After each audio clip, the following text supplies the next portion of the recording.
What's up, besties? How you doing out there? I have a fun and fabulous surprise for you. One of my favorite people on earth, definitely the most glamorous person I know, and one of my best of friends, Victoria Fox, is here today to talk to us about being glam and fabulous in this time of glum and doom. But first, let's see what kind of fabulous cocktail Thomas is working for us. How you doing, Thomas? All right, thanks, boss. The next drink that we are going to make for all the peoples out there in Imagination Land is a basic drink, but a real crowd pleaser called the Gin Basil Smash. This was created, about 10 years ago by another bartender who I don't remember his name, but he's super awesome now. And we're going to recreate his cocktail, light, refreshing, gin-based cocktail, lemon juice, basil, all good stuff. So, first things first, you want about a half-packed tin of basil. And don't be shy on the basil. If you think you're using too much basil, just throw like 2 or 3 more leaves in and you'll be all right. So, if you look here, we have about a half-packed tin of basil. We're gonna smash this down just a little bit.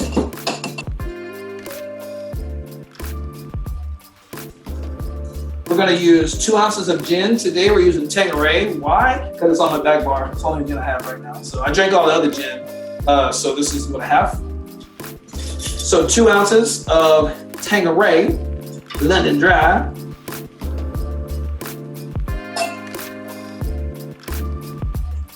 We're gonna go with a full ounce of fresh lemon juice. Now, if you wanna jigger it out, by all means, but we're at home, so if you wanna get about an ounce of lemon juice, freshly squeezed, frozen lemon juice, you're gonna have about a half a lemon. Any medium-sized half a lemon will do. Will equal about an ounce of lemon juice. You can get it all in there.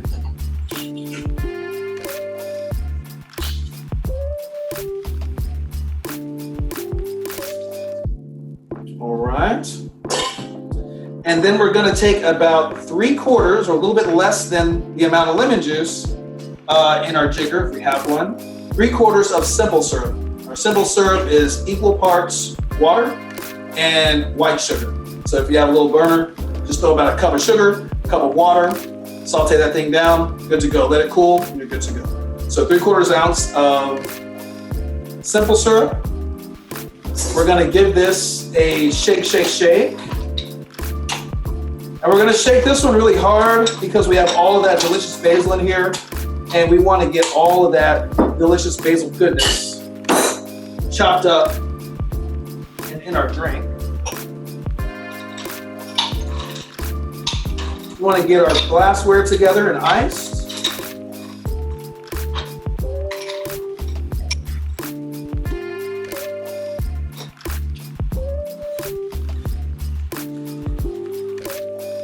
About 7 seconds. And normally, I would double strain this, use a nice fine double strainer, but we're at home and we don't care if we get basil in our teeth because we're gonna have 2 or 3 or 4 of these things, so we're good to go. You know you have this right when you have that nice greenish hue. Nothing but gin, basil, lemon juice, and deliciousness. We're gonna go ahead and garnish this with a basil leaf. And there you have it, basil smash. Thank you, Thomas. That looks delicious. Now on to my conversation with Victoria.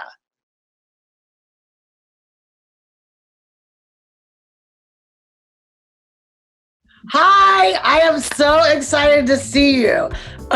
Victoria, first of all, I love you. You know, I have been in love with you forever. Oh my gosh, you're so sweet. No, I think you are, I immediately thought about you because I know right now we're working on this show called Cocktails and Convos, right? And we both have our cocktails, right? Do you have a cocktail? Yeah, yes, girl. Cheers. Yeah. So, a little sip. But just a little. we really wanted to bring some sort of pink and positivity to the world right now because it's incredibly stressful and incredibly terrible. And you are one of the most fabulous people I know. For everyone that doesn't know, this is Victoria Fox.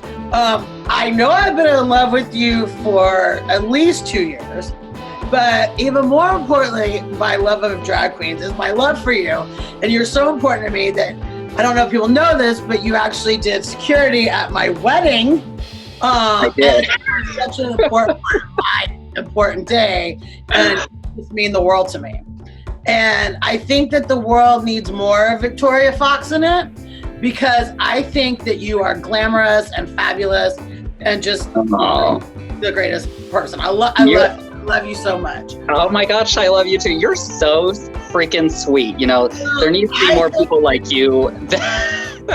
So sweet. So sweet. I think you can bring glam to this world right now because I think things are glum and they're sad. And so I just first of all, I wanted to see your beautiful face and you look amazing. You are absolutely stunning as always, but you look extra booby full today. So well, thank you. I appreciate you joining us.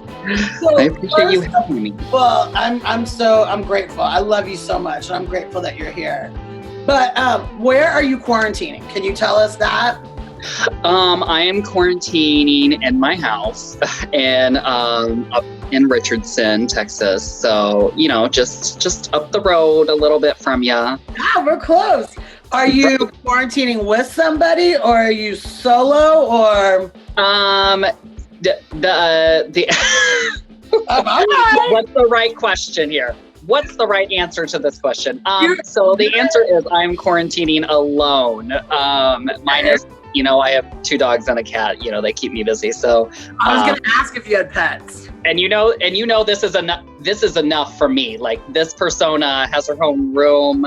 I'm practically quarantining with myself. You have like, it's you and then, yeah. So that's true. So you always have company there with Victoria. Right. So you just mentioned your room. So does Victoria have her own room? She does.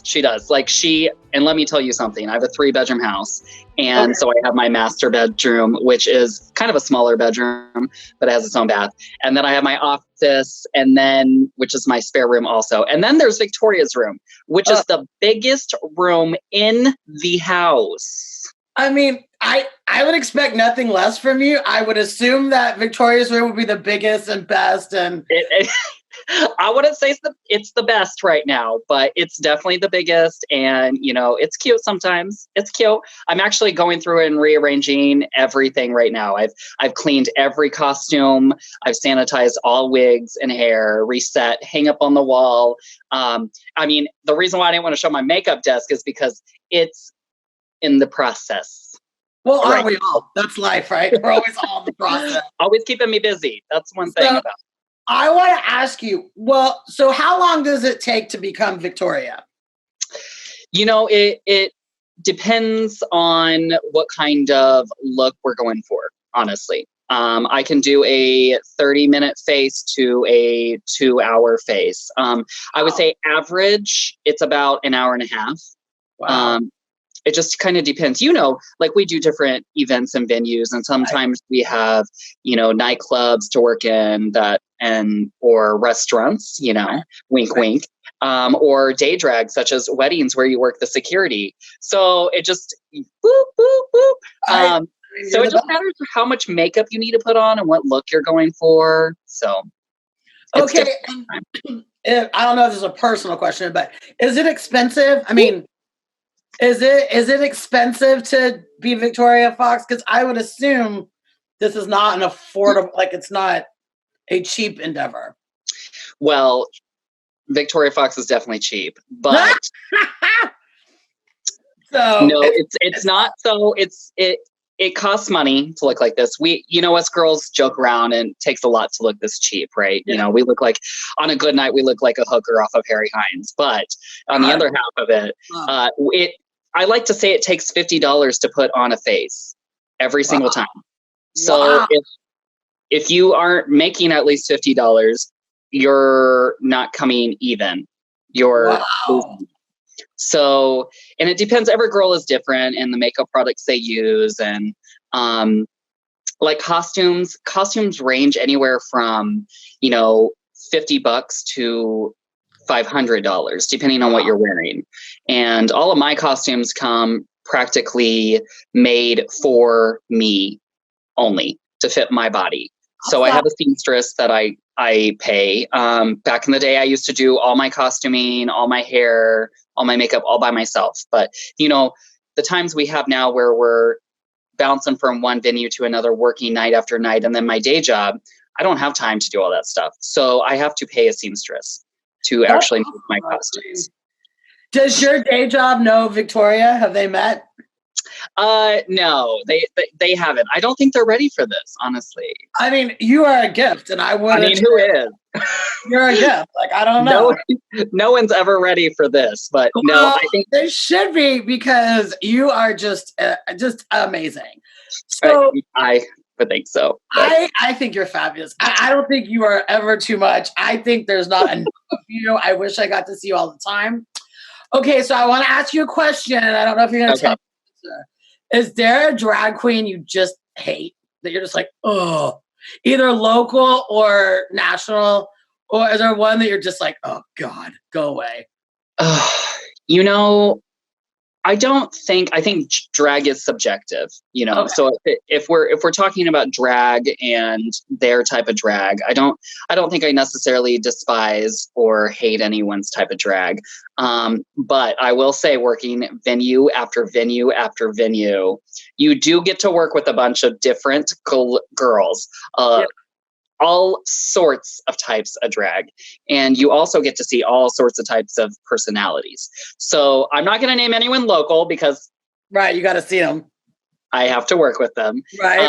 But I will say, like, I don't like queens that hype up the pretty factor of being on stage and thinking that doing a ballad and looking like an Instagram famous artist is going to make you that money. Because it's not about that anymore. It's about who's the hardest working girl. Right. Who's going to go out and give a show and collect that money and bank off of that? Who's going to make the connections with these venue owners or restaurant owners or bar owners? Right. Who's going to keep working? You know, and a pretty face is only going to get you so far. So I don't necessarily have somebody off the top of my head that I despise or I can think of for a perfect example for that. But I can give you that general answer of, you know, it just comes down to, I don't really care for the look girls. Gotcha. I mean, we can all try to look pretty, but that's only on the surface, baby. That ain't going to get you far. You don't even need to try. I mean, I'm just saying, you don't even need to try. I told you, I'm totally in love with you. Totally enamored with you. I know. That's why you're so sweet. That's why I love you. You're like my unicorn. I don't know. What is it about drag queens that are so amazing? Like, what it's intriguing. I think it's intriguing. You know, it's like it's kind of magical. I mean, you take like a unicorn. Right. Yeah. So I totally get the unicorn reference. It's just you just don't know what's underneath all of this. And you don't know what you're about to get. And you don't know what you're going to get on the show. So it's amazing to see the transformation process. And then it's fun to see what actually happens, you know, at the show, or what they say on the mic, or you know, it's always, I don't know, it's magical. It is. Drag queens are magical, and it's like everybody loves them, and it's like it's just so artistic. I think it's incredible, and I absolutely agree. I think you got to have a little bit of artistic and a creative bone in your body to be able to do this. If you don't, I wanted to ask you, do you watch RuPaul's Drag Race? I do. Do you like that show? Do you think it's good for the drag community? Are you over it? How do you feel about that? Because I think RuPaul, I don't know about him, but that show has definitely brought drag queens much more in the mainstream. I feel like it has. I will say this: the show itself has brought awareness has brought us into the light, per se. It has given us the time to be able to spend with all of you. But I will say is what you see on TV is not what you will see in a club. There is no correlation at all. I will stand by that statement. Like what you see on TV it's not so much reality anymore. RuPaul's Drag Race has gone from this huge mainstream reality show where it was a competition from the very beginning. Now it's very much staged. So, but my dirty fantasy has always been to get you on that show. I'm still working on it. I would like you to see that, like, crush people like bugs. Like, I always think that when you walk in, people would be so like, oh, I would like to see more personalities on the show that are more real, or what you would see at one of our venues, here. And I don't want to badmouth RuPaul's Drag Race because it's done so much for us in the mainstream. But come on, like you think that they're going to pick out Madonna costumes like this last week? I don't know whether you've seen it or not. And of course, if no one else has, sorry, spoiler alert. Spoiler alert. Yeah. So turn off now. They pick out their favorite Madonnas, but they don't know they're getting that Madonna, but they already had the costume. Oh my gosh. So you've just dispelled a myth. So because like I did beat Bobby Flay twice, right? And it's like, it's going to be this or that. And he has the recipes, and I'm not disparaging him either. I love him. He's wonderful. It's great, but I agree. Right. And I always wondered that about that show. I'm like, how did they have what was the one they just did, the Frozen one, like the ice?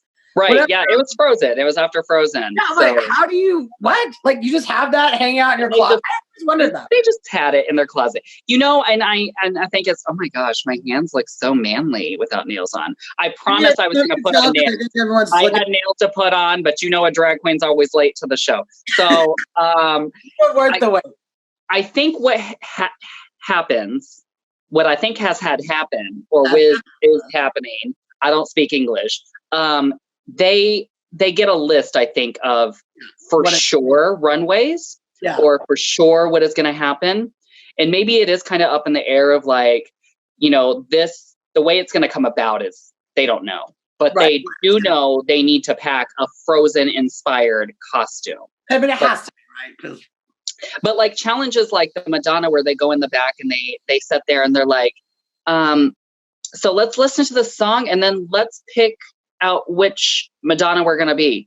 Right. Girl, you already knew which Madonna you were going to be. That's my point. Is like, it used to be a reality show, and it used to be very clear that the drag queens had to sew or be able to do this. It was too. Succeed in the show. Now it is, here's a list. It's like RuPaul sliding you a list underneath the bathroom door.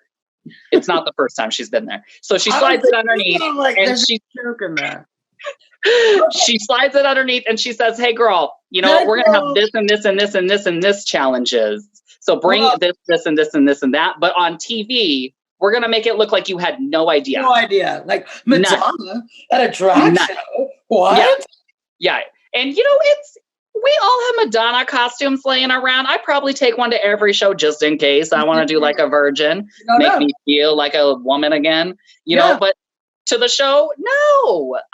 So to answer your question, I enjoy parts of the show, but I don't like where it has moved. I don't like where it's become less of a competition and more of a staged TV show that they want drama in. I wish it was about drag queens. I would expect them. And you know what? I just wish there was more challenges of like entertaining and performing. I like the acting challenges a little bit, even though I'm not the best actress, but it showcases your talent. Yeah. And it's enjoyable. And singing, like this last week was singing, and the best singer did not win, even though she did the best at singing, she didn't win the challenge. But stuff like that I enjoy. But who are you rooting for? Who's the winner this season? I wonder if we have the same one in mind. There's a girl on there that has really surprised me. Who? Gigi. Yes, that's who I think is gonna win it. That's my vote. No, and like when at first, and they announced the girls, and you go down the list, and you're like, oh, she's cute. She's cute. She's cute. She's definitely, a look queen. Is what we call each other. Like when you can pull out looks and look sickening, like this on TV like every time. Her nose that was cold. Yeah. Yes, and she probably has an amazing Instagram account. But so at first I'm like, you know what, she's gonna be a look queen. No personality is gonna be there. She isn't gonna be able to perform on stage. She's gonna come out and she's gonna have sickening costumes. But that's it. That's it. Or sickening looks. I didn't even expect the costumes. Yeah, so I'm rooting for her. I love her. Every episode, we learn a new layer of her that I enjoy. Yeah. And now I'm like, you know what? I would probably go and watch her in a show. I think she would probably be entertaining. Okay, so I'm asking people on this episode, or like on the show. We've been playing 3 questions. Will you play 3 questions with me? I would love to play 3 questions with you. Okay. So like like I said, I love you so much, and I think you're phenomenal, and I think you add light and pinkness and glitter to everything you do. And that's, I don't know if I thanked you enough, but I do appreciate you so much being there with Nathan and I for our wedding. And you really brought something, well, you scared the hell out of some people. You confused the hell out of some people, which I love. One of my friends was like, was he?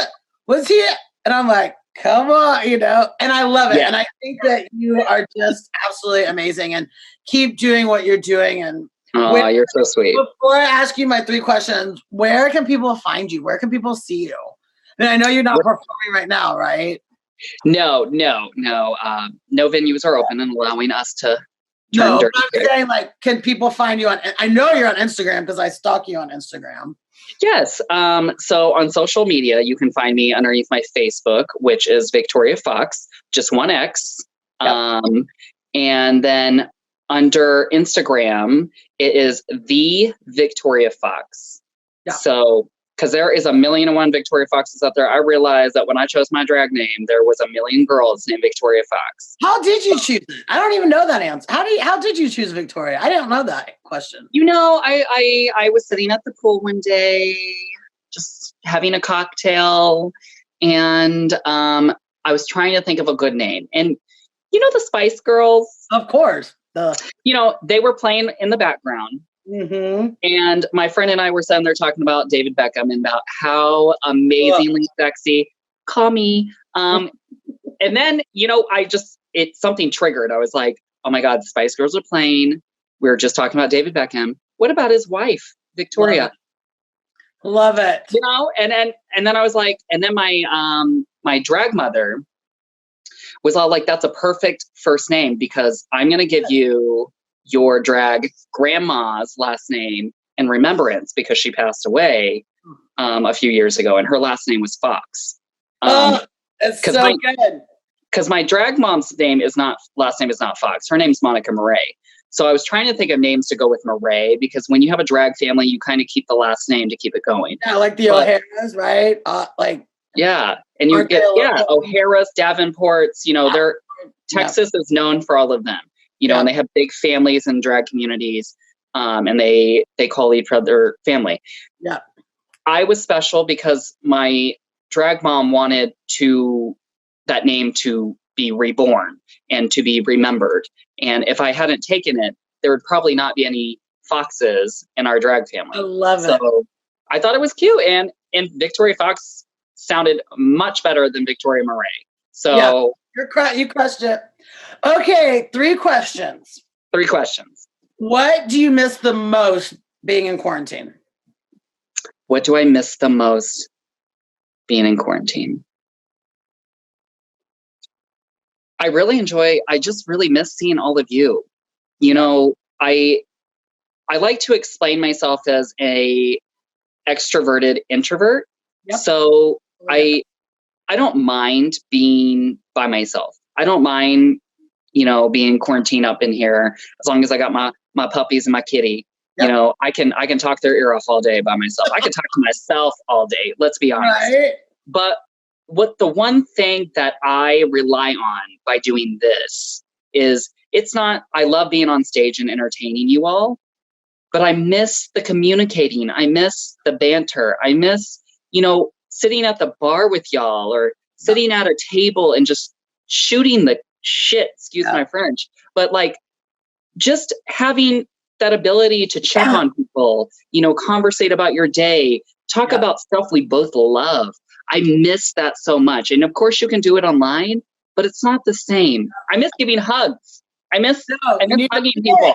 I feel it. I love hugging people. And anyone that knows me, I love to hug the crap out of the people I love. Well, so I miss good quality. I miss it. I miss being around people that I can touch and express my love in certain ways, you know. I love it. Okay, what's the first thing you're going to do when we're back to normal, whatever our new normal looks like? I'm going to come give you a freaking hug. Yay! I love all that dirty talk, and I'll be waiting. Okay, and my last question. Oh, was that? Are you got another one? That's it. Yeah, that was the number one most important. I love it. I love it. My last question. You know, we always save the best for last, right? We don't drink the wine because, you know, we're saving it. We don't eat the food because we're saving it. We don't kiss the boy because, you know, we tend to think that tomorrow's another day and, you know, we can hold on to it. Like I'm drinking out of a Tiffany glass that was a wedding present. I always had it in a box wrapped up. Drink it. Like, why not? Drink the good stuff. Right. Good stuff. Is there anything that you have regretted either doing or not doing that you've learned from this quarantine? Like, I wish I would have done this, or I'm going to do this when I get out of it. You know, something that you're like, learned from this. Like, what do I regret? Like, or what do I not regret? Or what have I learned? Like, shit, just do it, you know? I think I have like two things come to mind, actually. So the number one thing that I regret is not holding people dear to me more so than I did, especially my family. I don't have any family here, but I have nephews, and my mom just turned 50 this last week. And Happy birthday, Mama. Yes. You know, I've been so busy working and trying to succeed in life, and I've kind of let life get away from me. And because you always think tomorrow I'll call, tomorrow I'll go see them, tomorrow I'll go give them that hug. You know, there will always be tomorrow. And that's one thing that this entire situation has showed me is, you know, tomorrow's not for sure, you know, and we're all getting older. And, you know, I really do think that I've neglected the people around me a little bit so in my personal life, because I've been so busy working. And I normally let that take priority, because in my head, I've always thought, you know, you work hard, you work for what you want. And when you get what you want or you've reached that goal, then you can take a breather for a moment. And that's one thing that I'm going to come out of this knowing is, even though I am still going to continue to work hard and bust my lady boobs off and work at every venue I can, I'm still going to make time each day to reach out to somebody that I care about, because you don't know. And that's a combination of the two things I thought of. Like I just combined them both. I want to focus more on life than work. I couldn't agree with you more and couldn't have said it better. I love you so much. I'm so grateful for you. Too. Thank you for coming to see me. I appreciate it. I know it's not easy to get like this, but you were the top of my mind, because you're worth it, baby. You're worth it. You bring so much joy and so much glam and so much sass, and I just love you. You're very important to me. So don't make me cry. That's so sweet. I'm gonna cry, but I love you, and I can't wait. I love you too. Thank you so much for having me. Thank you. Bye. Bye.